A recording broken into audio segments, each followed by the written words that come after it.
Hello friend. आज की video में हम उत्तराखंड पीसीएस के लिए एक बहुत ही महत्वपूर्ण हिस्ट्री का टॉपिक कवर करने जा रहे हैं, जो आपका है वेदांत दर्शन। तो सबसे पहले हम बात करते हैं अद्वैतवाद की। आपका अद्वैतवाद का जो प्रवर्तक थे वो आदि शंकराचार्य जी थे। तो आदि शंकराचार्य जी ने अद्वैतवाद में कहा था कि जो ब्रह्मा है और जीव है दोनों एक है, और जो संसार है वो माया है यानी इल्यूजन है, और मोक्ष की प्राप्ति केवल ज्ञान के द्वारा ही प्राप्त हो सकती है। देन उसके बाद हम बात करेंगे द्वैतवाद की, यानी कि ड्यूलिज्म। इसका जो प्रवर्तक है वो माधवाचार्य जी थे। तो माधवाचार्य जी ने क्या कहा था? तो माधवाचार्य जी ने कहा था कि जो ईश्वर और जीव है वो हमेशा अलग अलग है। जैसा कि शंकराचार्य जी ने कहा था एक है, लेकिन माधवाचार्य जी कह रहे हैं कि दोनों ईश्वर और जो जीव है वो अलग अलग है। और इन्होंने कहा था कि जो भक्ति है और ईश्वर की कृपा, उससे ही हमें मोक्ष मिलेगा। ऐसा माधवाचार्य जी का कहना था।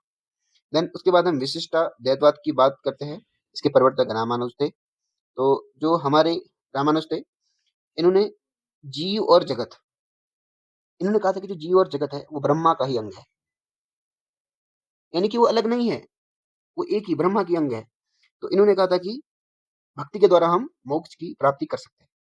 देन शुद्धाद्वैतवाद, इसके प्रवर्तक आपके वल्लभाचार्य जी थे। इन्होंने कहा संसार वास्तविक है, इल्यूजन नहीं है, संसार वास्तविक है और यह ब्रह्मा का ही एक रूप है, कोई माया वाया नहीं है, सब ब्रह्मा है, सब ब्रह्मा की ही देन है।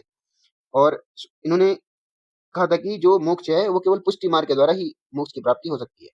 देन द्वैताद्वैतवाद, इसके प्रवर्तक आपके निम्बार्काचार्य थे। निम्बार्काचार्य, इन्होंने कहा था जीव और ब्रह्मा में भेद भी है, और जीव और ब्रह्मा में आपका अभेद भी है, यानी कि हम भेद भी कर सकते हैं और अभेद भी कर सकते हैं, यानी कि ब्रह्मा और जीव एक है और ब्रह्मा और जीव मतलब एक नहीं भी है।